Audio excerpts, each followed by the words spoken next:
welcome to the Confessions podcast, recorded here in the BBC's Big Blue Tent in Edinburgh, full of lovely people. Anyway, we have an audio array of terrible tales. These are the confessions that we had this week. We had Arthur Smith's Mischievous Model Malady. We had Lost Voice Guy's silent singing sensation. That was good, wasn't it? John Lloyd's comedic contractor calamity. And, although you don't know it, because we haven't done it yet, an accidental athletic announcer. But you don't know that because that's going to happen later. So, give it a listen. Who are you going to forgive from this lot? Let me introduce you now to our confessional. And you know that Sean Keaveney is here, which means he's making his guest appearance. You love this, Sean, don't you? Oh, hang on. To judge. Hey, what? I live to judge. Matt, you ready? Yes, I am. Although my mic isn't. Here he is. Hello. And Bobby Price ready now. Would you welcome, please, into our Edinburgh confessional, one and only Arthur Smith. Oh, yeah.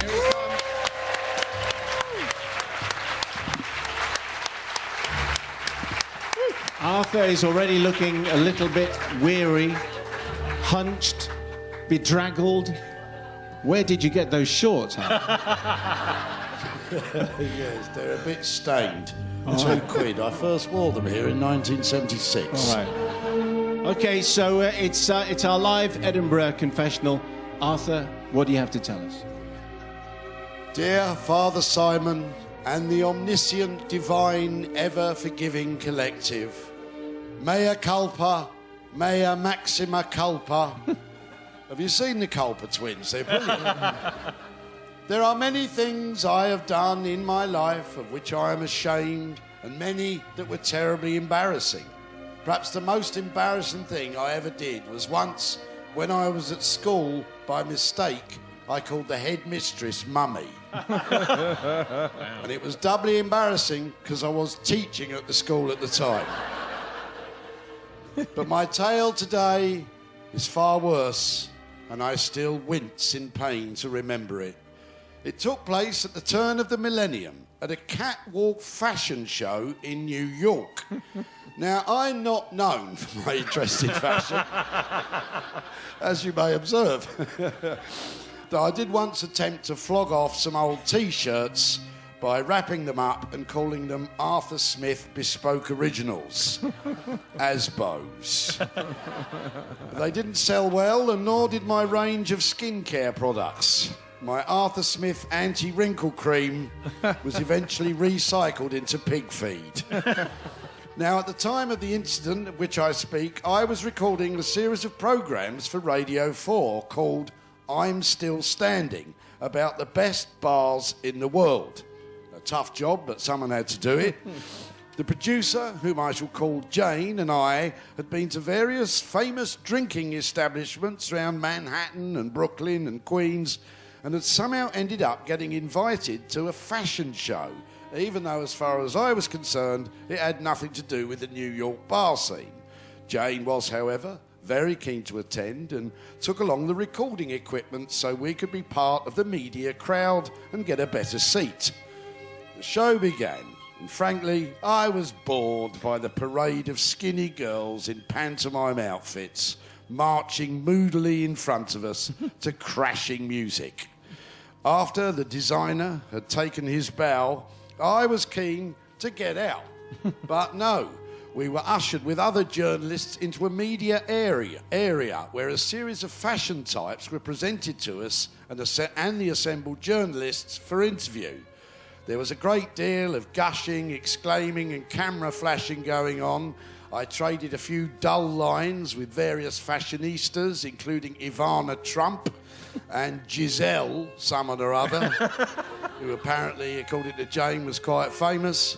Then I found, standing in front of me, waiting politely for me to ask her a question, a tall, extravagantly beautiful woman who even I recognised as the model Eva Herzegovina. She really was breathtakingly attractive. What should I ask? I decided to impress her by asking her a question that she could never have heard before. What is it like, I inquired, being one of the ugliest women in the world?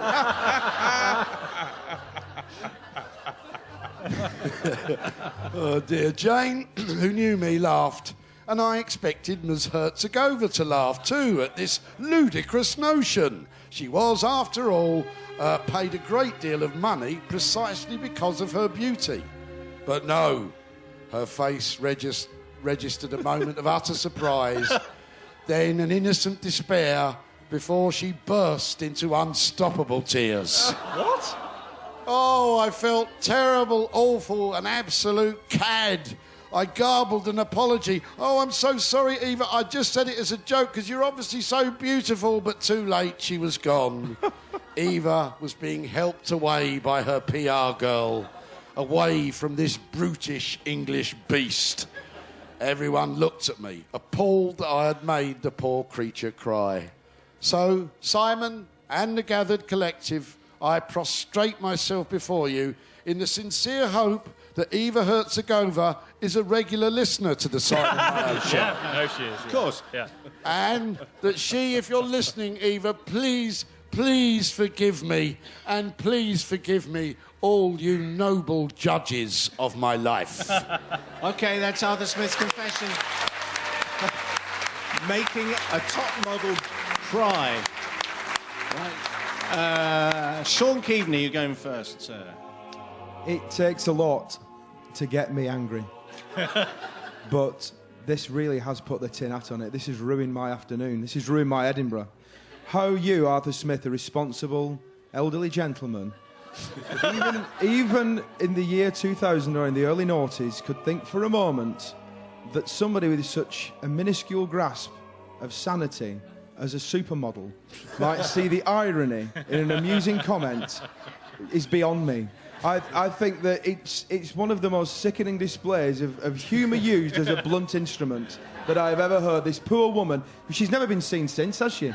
She's never been seen since. She's obviously been crumbled, her edifice has crumbled. She lives as a recluse in a castle in Sweden now because of this. You've ruined her life, you've ruined my afternoon. I do not forgive you. In fact, you sicken me. I'm sorry about Arthur. He was a little bit shocked by Sean there, really, to be honest. Bono, you should cry. Bobby Pryor, what do you say? Well, it's difficult because it's all about intention, but you did make a very big girl cry, and that's very, very sad. I don't know if I can forgive you, because you're right, she didn't know who you were. She just wouldn't have got it. It was a joke. I know, but she didn't know it was a joke. It's fine in context, so I don't think I can forgive you either. And Bobby's just called her a big girl as well, just to compound the problem. Well, She's one of the ugliest women I meant I've ever tall. seen as well. Brother Matt. I'm going to say I'm going to forgive, and the reason I've no idea who Eva Herzer Ding Dong is. I've never heard of her before. I'm sure she's very good looking. I'm sure she's very nice, and frankly, she should be able to put up with this because I think it shows that these models clearly suffer from the same insecurities that the rest of us suffer from, and she thinks, oh, maybe I'm not that good looking at all, actually. So I'm going to forgive just because I don't know who she is. Okay, so the people's verdict is what we're expecting. We'll take that now on the text, please, 88291. But the good folk of Edinburgh, do you forgive Arthur Smith, yes or no? Yes! Arthur, that's sounding very good. Arthur Smith, thank you very much indeed for coming here. It's Lucy Anton Radio. So it's another confession, it's another live confession. And tonight, it comes from one of the stars. In fact, he won the Best New Comedy for the BBC New Comedy Award last year. Would you welcome, please, Lost Voice Guy doing tonight's confession.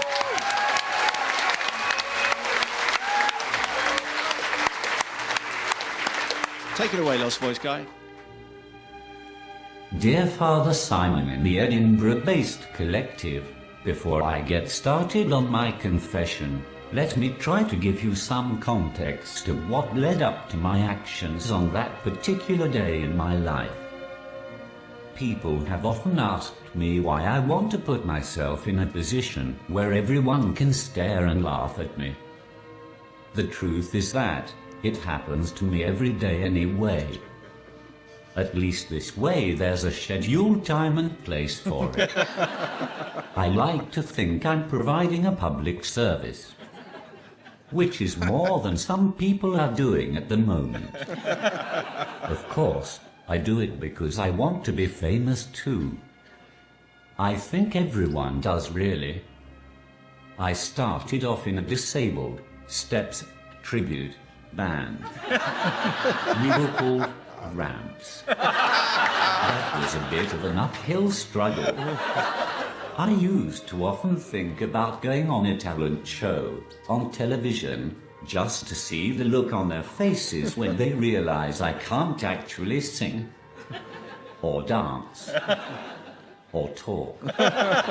And this is when it all starts in earnest.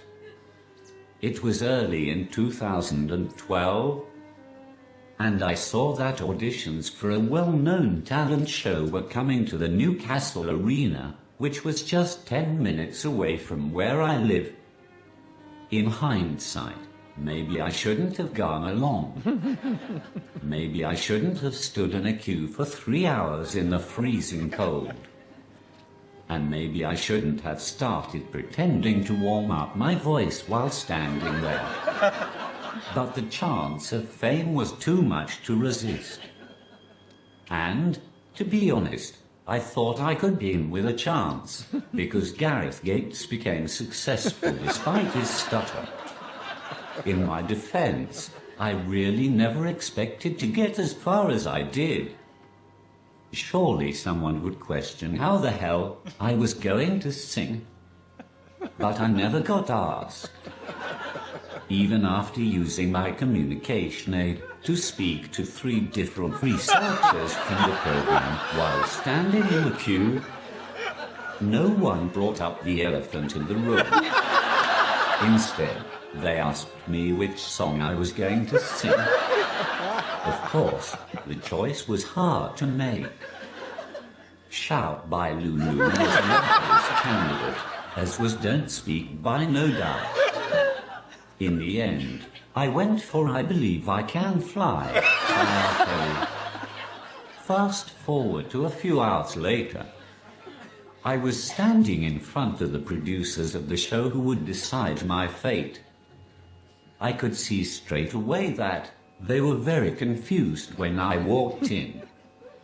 The look on their faces as I began to sing was priceless, especially as I started to sway along to the words as well. Unsurprisingly, they rejected me without even raising a smile. In fact, they still didn't smile as I walked out and asked them if it was because my voice had sounded too flat. It seems that sometimes I say it best when I say nothing at all. Father Simon, I seek forgiveness not from the people who work on the show, who should have really known better than to let me into the building. And not from R. Kelly for totally ruining one of his most famous songs for the sake of my own amusement. I never really liked it anyway. I asked for forgiveness for all the more talented people who could actually sing, but didn't get the chance to audition because some disabled bloke obviously had far too much free time on his hands on the day in question. All right, that's Lost Voice Guy and his... How about that? Top confession. All right, let's see what Sean Keevan is going to say about that. Sean, what do you say to Lost Voice Guy? Utterly priceless. The Disabled Steps covers band called Ramps. An uphill struggle. That's incredible. I didn't see that coming. I think that anybody who is credulous enough and desperate enough to go and prostrate themselves in front of a Cowell-esque mentor deserves everything they get. To be honest, I have little to no sympathy for these people, partially because Simon always catches me when I'm very hungry and in a very bad mood. So I'm always looking to take it out on somebody. In this case, it is those people who are queuing up outside in the rain to sing for Cowell. I completely and utterly forgive you. All right, Sean, thanks very And much. applaud you. Sister Bobby from the Priory, what do you say to Lost Voice Guy? Great sense of mischief. Thank you for that, because it actually has been one of my absolute favourites. Also, actually, I'd like to think of that panel and everyone, the production team, letting you through. I think actually that's also a great thing to let you through, to give you every chance. That's fantastic. And it's positive. Absolutely forgiven, though, for just making fun of the whole thing. So absolutely thank you very much. Brother Matt, what do you say? The reason why this is inspired is because of the choice of music. And R. Kelly, I believe I can fly. I believe at any point we have R. Kelly being the boss of jokes is fine by me. We had Eva Herzegovina yesterday, or whatever she's called, and tonight R. Kelly, so definitely forgiven just for that. OK, so the people's verdict will be coming in now on 88.291. But Edinburgh, do you forgive Lost Voice Guy? Yeah. Well, and I don't know if this is possible, Lost Voice Guy. Can you give us an example as to what that audition actually sounded like? I believe I can fly. I believe I can touch the sky. I think about it every night and day. It's got a touch of the Joe McElderry's about it, hasn't it? Lost Voice Guy.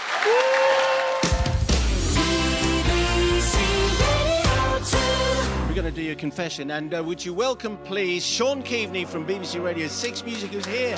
He's got up in time. Thank you. How's it going for you, Sean? I want to ask forgiveness for going out and having a few too many drinks last night. You did, with and Mark King of Level 42 and putting in a below par performance on my show this afternoon. Is that right? Well, I felt. I mean, obviously, I'm my own worst critic. But it's Mark King's fault. It's Level entirely. 42, very, very popular, but what you're saying is that he didn't do you any favours at all. He led me astray. It's he that should be asking forgiveness, really, isn't it? All right. Well, Matt, shall we? This is taking an unexpected turn I saw now. Sean's show. I don't think he's got anything nothing to be forgiven for. Thanks, There you go. mate. So that's all sorted, right? And Bobby's sitting there waiting, and over on stage left, John Lloyd looking somewhat baffled and bewildered, thinking, "What on earth have I just wandered into?" Would you welcome, please, comedy legend that is John Lloyd, who's here. This is John Lloyd CBE, everybody, the creator of QI, meaning of lift, and our host. If you like it, it's funny. John will have had something to do with it at some stage in the past. How's your show going at the moment, by the way, John? Very well, thank you, Simon. Where are you on? Just remind me. At the Assembly Checkpoint in Bristow Place, opposite the Hotel du Vin. Okay. Now, we have asked you to come along because you've been in the business a long time, and we understand that there have been a few misdemeanors that have been committed along the way, so you're falling at the mercy of our top collective here. Over to you, John Lloyd, for your live confession tonight from Edinburgh. Dear Father Simon and the omniscient, divine, ever-forgiving collective, I'd like to confess that I didn't have time to write anything for this. John Lloyd, everybody. Playing it for laughs. He's walked off. Oh, he's come back on the stage again. Actually, that's not quite true, but I left it far too late, as usual. I really hate deadlines. I'm very rarely late for anything, but I find it very difficult to get down to things, unlike my friend Douglas Adams, who used to say, "I love deadlines," he said. "I love the whooshing sound they make as they fly by." The most important deadline of my life, and the one that I most nearly missed, was my university degree. I was given 3 years' notice, but I only got down to it 2 weeks before the actual exam. So the second thing I'd like to confess, dear panel, is that in all the years that I had to submit my CV for job interviews, I proudly wrote that I had studied law at Trinity College, Cambridge, which for some reason when you work in comedy really impresses people. But I neglected to mention that I got the worst third in the history of the Cambridge Law Faculty. I think I passed by 1 mark only, and my tutor was so impressed that he wrote me a little note of congratulations. He said, "Given you did so little work, I'm amazed you got any sort of degree at all." So I'd realised in my first 2 weeks at university that I was never going to be a lawyer. I tried to change to English, but they wouldn't let me.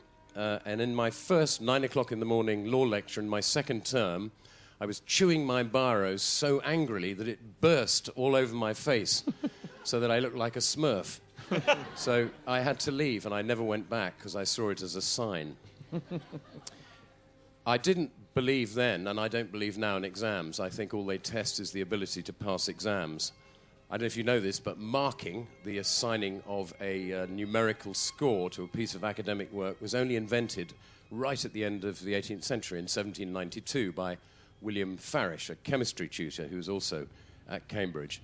I only began to really learn anything useful when I started work. My first job was in the packing department in a flour mill in Chelmsford. It was very hot and dusty work, and it was there that I learned every evening when I went home to remove a tiny scone from each nostril.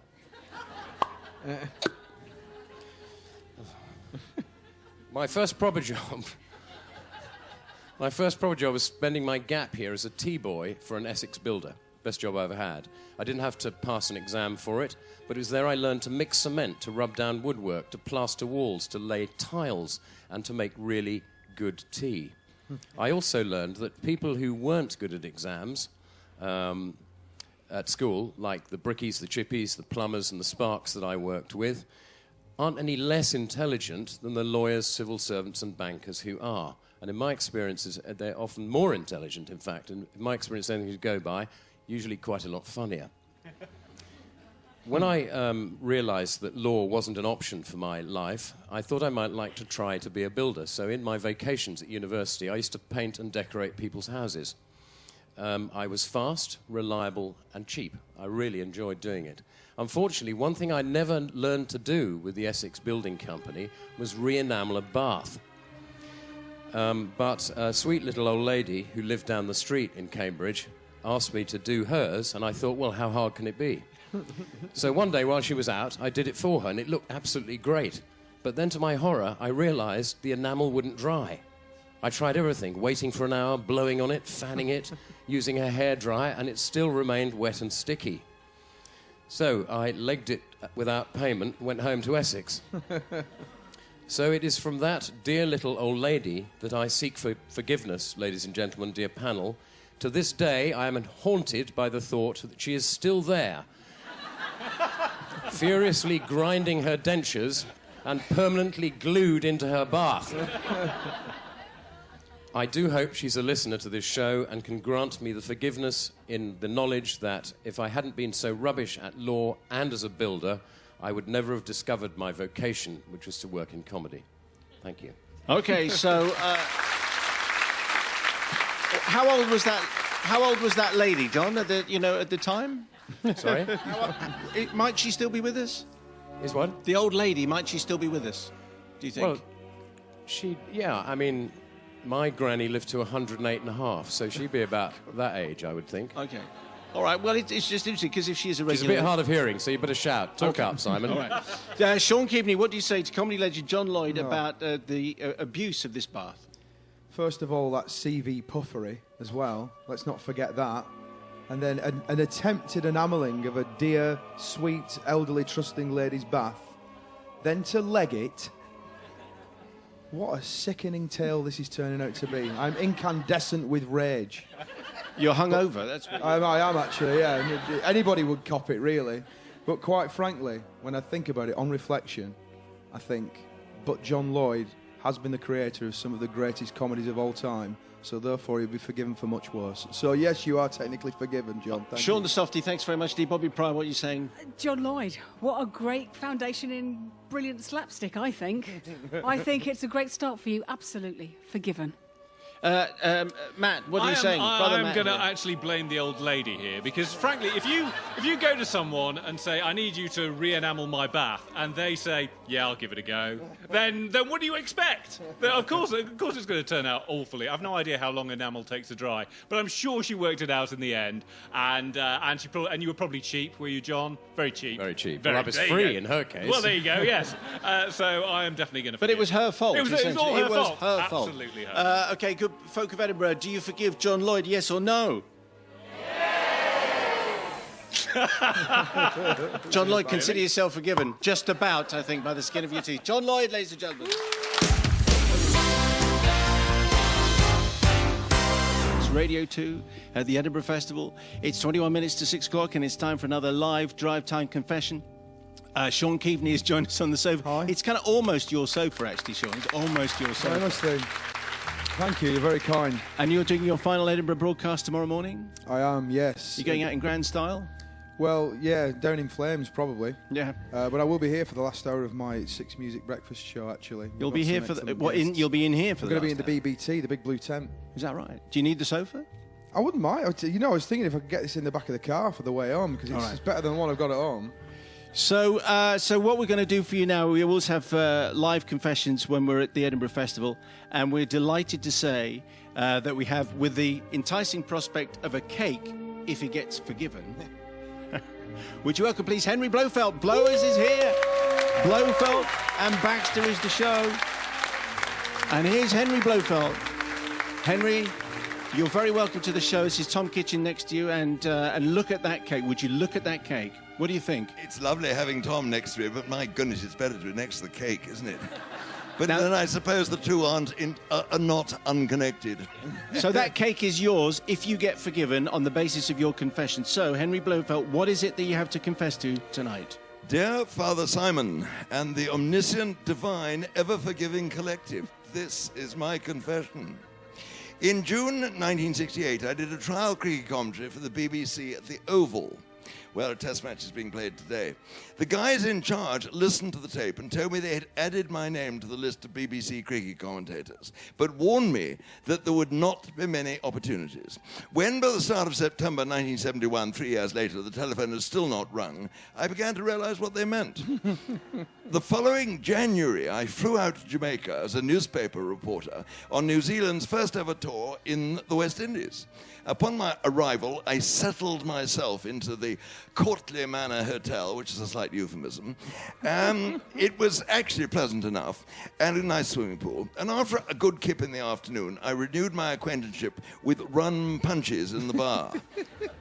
About 7:30 in the evening, I went into the hotel restaurant for dinner. I sat at a small table by myself and started to read a book when I suddenly heard a Kiwi voice ask if he could join me. I looked up and saw a shortish man in his late 30s with crimpy fair hair who introduced himself as Alan Richards of the New Zealand Broadcasting Corporation. He joined me.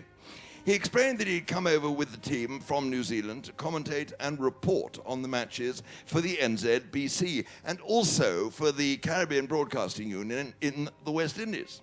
That same day, he'd been watching the New Zealanders have their first practice in the nets.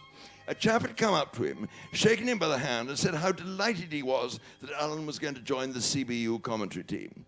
He told him where the commentary point was, raised above the sight screen at the Blue Mountain end of the ground, and asked him if he would report for duty at 9:30 the following Friday. Alan agreed to all of this and was mildly surprised when, after lunch, he was approached by another man who made a similar introduction, except he said the commentary point was above the sight screen at the other end of the ground. Alan told him that he'd be there at 9:30 on the Friday. He didn't worry about the new location. Surely that would all become apparent on the day, which Friday was.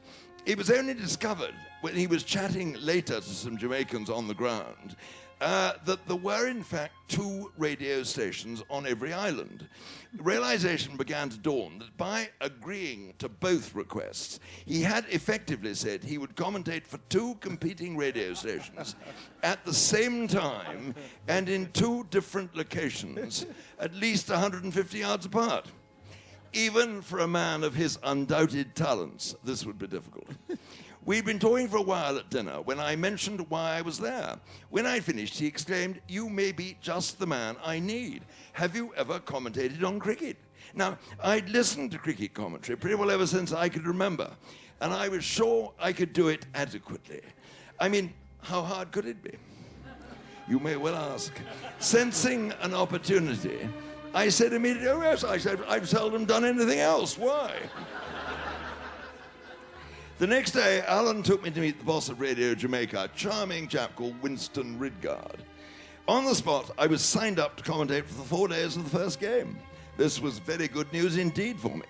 It went off all right in that first game. I didn't make too many howlers, and I was kept on board for the second. I again just about got 5 out of 10, and to my delight was signed up for the first test match at Sabina Park in Kingston. The ball just kept rolling, and by the end of it, I was signed up to do the entire series for rediffusion, which was with the network concerned and was to broadcast across the whole of the Caribbean. I flew back to London in May as a fully fledged professional cricket commentator. I'd done a full test series and made all my worst mistakes in front of a forgiving audience. When I was at last, when I at last received a telephone call, whoever wrote this has grammatical problems. When I last received that telephone call from the BBC in the summer of '72, I was more than a match for their job. I'm not sure about that. I was signed up for the Test Match special in the first ever one-day series. I had arrived. What a thought. So, Father Simon, I prostrate myself before you and beg forgiveness for the fact that my career in cricket commentary, in fact, stemmed from a shameful lie, and hope you don't give me out OBW. After 40 years of Test Match special, no one has yet found me out. So please promise me you won't tell anyone, will you? No, well, no, it'll just be our secret, Henry. So who'd have thought so? All these decades of fine broadcasting, and it all started because you lied when asked if you'd done this before. Well, I was always a chap for a main chance, and this seemed too good an opportunity to miss. Really. Right now, there's an awful lot at stake here because that cake is just in front of Henry. Do you just want Henry? Can you give your microphone to Tom? Tom, yes, of course I will. Tom, as long as he gives me the cake in exchange. Tom, just describe the cake that we've got there, because whether he's forgiven or not depends on whether he gets the cake. So, Henry, what we have here is we have a delicious carrot cake made this morning, freshly baked, layered with between sponge and cream, icing over the top, seasonal berries, candied hazelnuts, and orange confit on top. How about that? But you've never seen anything as good as that in the Test Match special commentary box. Let's find out if he's going to get it, though. Sean Keaveney, do you forgive Blowers? Yes or no? How do you speak, sir? Do I get a piece of the cake as well if Blowers is forgiven? No. You get a piece of the orange confit. Well, it's the second legendary person that we've had on the stage in the last 2 days that has been involved in some intense CV puffery, in my view. But absolutely fantastic, really, as far as I'm concerned. The extreme effrontery has been put to one side because that is a brilliant story, and I think he's definitely forgiven. All right, OK, so that's gone well from Sean. What do you say, Bobby? Yeah, classic. It's a classic case of fake it, isn't it, till you make it, and it was worth doing. And yeah, you knew you could do it, you just needed a chance. So absolutely forgiven, if I can have cake. So that's two. Henry's got the knife poised above the cake. Brother Matthew, well, I'm minded to forgive. However, Blowers, I'm going to say that you will, at some point in your illustrious career, you will be approached by many people saying, how do I get started in cricket commentary? And in all, have you ever been able to respond? Well, my advice would be have a few rum punches by the hotel pool and hope that somebody from the Caribbean Broadcasting Union happens to stumble by, because that's how it happened. Have a few rum punches and fib for England. Okay, so you forgive? So I'm going to forgive. You yes, are going to forgive. Okay, well that's three. And do you forgive here? Do you forgive Blowers? Yeah. Henry Blofeld, you may take Tom Kitchen's cake. Woo.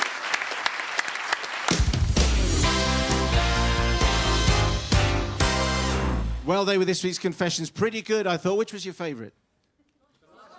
Lost Voice Guy, that was your favourite, was it? Even though you actually haven't heard the fourth one yet.